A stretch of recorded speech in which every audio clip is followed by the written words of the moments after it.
ਤੂੰ ਇਧਰ ਮੋਟਰਸਾਈਕਲ ਤੇ ਆਣ ਡਿਆ ਕਿੱਥੋਂ ਆਇਆ ਮੈਂ ਉਦੋਂ ਬੰਦਾ ਮਾਰ ਕੇ ਆਇਆ ਸਿਰਕ ਕਰਦਾ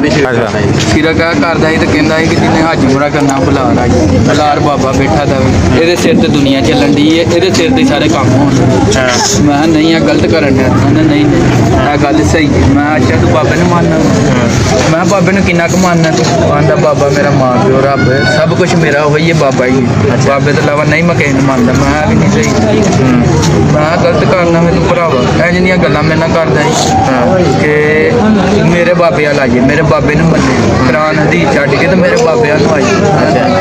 ਮੈਂ ਤਾਂ ਇਸ ਗੱਲ ਤੋਂ ਨੂੰ ਕੌਣ ਜਿਹਨੂੰ ਮਾਰ ਕੇ ਆਇਆ ਹੋਰ ਬੜੇ ਬੰਦੇ ਵੇਖਣ ਦੇ ਮੈਂ ਇਕੱਲਾ ਹੀ ਨਾ ਮੇਰੇ ਨਾਲ ਕੋਈ ਬੰਦਾ ਹੀ ਨਾ ਲੈਣੀ ਨਾ ਦੇਣੀ ਮੈਂ ਇਕੱਲਾ ਹੀ ਉਹਨੂੰ ਮਾਰ ਕੇ ਆਇਆ ਆਪਣੇ ਤੇ ਉਹ ਗਰਾਊਂਡ 'ਚ ਮਾਰ ਗਿਆ ਗਰਾਊਂਡ 'ਚ ਮਾਰ ਕੇ ਆਇਆ 5 ਪੈਰ ਮਾਰੇ ਇਹ ਬੰਦਾ ਇਹ ਗੱਲਾਂ ਕਰਦਾ ਸੀ ਕਿਉਂ ਬਾਬਾ ਰੱਬ ਹੈ ਹਾਂ ਅੱਛਾ 5 ਇਹਨੂੰ ਤਦ ਮੈਂ ਪੈਰ ਮਾਰੇ ਨੇ ਬਾਬੇ ਨੂੰ ਰੱਬ ਬਣਾ ਕੇ ਬੈਠਾ ਦਾ ਯਾਰ ਸ਼ਿਰਕ ਕਰਨ ਦਾ ਸਿੱਧਾ ਸਿੱਧਾ ਯਾਨੀ ਅੱਲਾ ਦੀ ਜ਼ਾਤ 'ਚ ਸ਼ਿਰਕ ਕਰਨ ਦਾ ਸੀ ਤੂੰ ਤਦ ਉਹਨੂੰ ਮਾਰਿਆ ਤਦ ਮਾਰਿਆ ਸਹੀ ਤੇਰਾ ਆਪਣਾ ਤਾਂ ਨਹੀਂ ਕੋਈ ਲੈਣਾ ਦੇਣਾ ਮੇਰਾ ਹੋਰ ਕੋਈ ਯਾਨੀ ਕਿ ਤੇਰਾ ਉਹਦਾ ਨਹੀਂ ਹੈ ਹੋਰ ਕੋਈ ਸ਼ਿਰਕ ਦੀ ਵਜ੍ਹਾ ਤੋਂ ਮਾਰ ਸ਼ਿਰਕ ਦੀ ਵਜ੍ਹਾ ਤੋਂ ਮਾਰ ਜ਼ਾਤੀ ਦੁਸ਼ਮਣੀ ਵੀ ਕੋਈ ਨਹੀਂ ਕੋਈ ਦੁਸ਼ਮਣੀ ਕੋਈ ਹੋਰ ਗੱਲ ਹੱਲ ਹੋਇਆ ਨਹੀਂ ਹੈ ਕੋਈ ਹੱਲ ਹੋਇਆ ਨਹੀਂ ਹੈ ਦਰਬਾਰ ਤੇ ਬਹਿ ਕੇ ਇਹ ਗੱਲ ਇਹਨੇ ਕੀਤੀ ਹੈ ਕਿ ਹਾਜੀ ਮੁਰਾ ਮੈਂ ਗਿਆ ਵਾਂ ਉਧਰ ਪਹਿਲੇ ਦਿਨ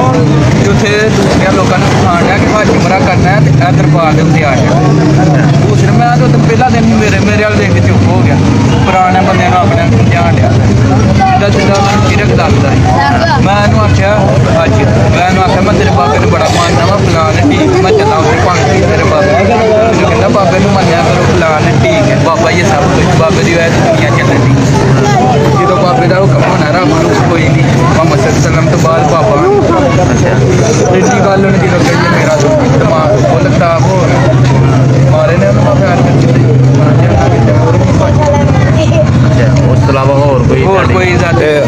ਅਕਸਰ ਕਦੀ ਇਹੋ ਜਿਹਾ ਵਾਕਿਆ ਹੋਇਆ ਤਾਂ ਬੰਦਾ ਮਾਰ ਕੇ ਬੰਦਾ ਦੌੜ ਜਾਂਦਾ ਤੂੰ ਸਿੱਧਾ ਮੱਲੇ ਆ ਗਿਆ ਤੇ ਆਂਦਾ ਬੁਲਾਓ ਪੁਲਿਸ ਨੂੰ ਮੈਂ ਸ਼ਿਰਕ ਕਰਦਾ ਸੀ ਮੈਂ ਉਹਨੂੰ ਤਦ ਮਾਰ ਮੈਂ ਤਦ ਨਹੀਂ ਦੌੜਿਆ ਨਾ ਕੋਈ ਮੈਨੂੰ ਡਰੇ ਨਾ ਮੈਨੂੰ ਆਪਣਾ ਡਰ ਮੈਨੂੰ ਤਾਂ ਪਤਾ ਜਦੋਂ ਆਣੀ ਹੈ ਰੱਬ ਵੱਲੋਂ ਉਦੋਂ ਆ ਜਾਂਦੀ 2 ਦਿਨ ਪਹਿਲਾਂ ਗਈ ਤੇ 2 ਦਿਨ ਬਾਅਦ ਤਦ ਮਾਰ ਕੇ ਆ ਗਿਆ ਯਾਨੀ ਕਿ ਤੈਨੂੰ ਕੋਈ ਟੈਨਸ਼ਨ ਨਹੀਂ ਹੈ ਕੋਈ ਟੈਨਸ਼ਨ ਹਫਤੇ ਨੇ ਤੇ ਤੈਨੂੰ ਇਹ ਵੀ ਪਤਾ ਹੈ ਕਿ ਮੁਲਕ 'ਚ ਕਾਨੂੰਨ ਵੀ ਹੈ ਨੇ ਦੁਨੀਆ ਦੇ ਕਾਨੂੰਨ ਤੇ ਹੈ ਨੇ ਨਾ ਚਲੋ ਤੇ ਮੁਮਕਿਨ ਹੈ ਤੂੰ ਬਹੁਤ ਅੱਛਾ ਕੀਤਾ ਅੱਲਾ ਦੀ ਨਜ਼ਰ 'ਚ ਪਰ ਦੁਨੀਆ ਦੇ ਕਾਨੂੰਨ ਨੇ ਅੱਗੇ ਵੀ ਇਹੋ ਜਿਹੇ ਵਾਕਿਆ ਤੂੰ ਸੁਣੇ ਨੇ ਖਤਮ ਤੇ ਹੋਣੀ ਹੈ ਕਿ ਨਹੀਂ ਇੱਥੇ ਹੀ ਚੱਲਦੀ ਰਹਿਣੀ ਹੈ ਦੁਨੀਆ ਸਹੀ ਯਾਨੀ ਕਿ ਪ੍ਰਾਊਡ ਕਰਨਾ ਠੀਕ ਅੱਛਾ ਕੀਤਾ ਤੂੰ